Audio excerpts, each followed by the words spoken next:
vigezo ambavyo vinavyomfanya mtu kuikataa haki.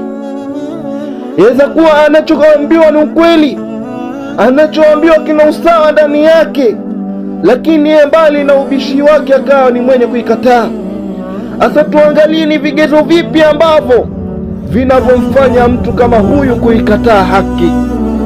Ignorance, ujinga, mtu kutojua na wala hataki kujua. Asema Ibn al-Qayyim rahimahullah, hii sababu huwa alghalibu ala akthari nufus. Sababu ya pili, kiburi. Kwa wale ambao kwamba wako na sifa ya kibri, basi Allah subhanahu wa ta'ala asema atawaepusha, ataweka mbali katika kutozingatia zile aya zangu. Alhasad, na hasad ndugu zangu ndiyo sababu kubwa ya Abu Jahl kumpinga Mtume sallallahu alayhi wasallam.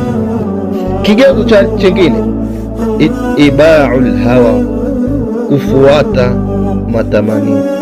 Kigezo chengine, mtu hataki kubadilisha njia ya wazee wake,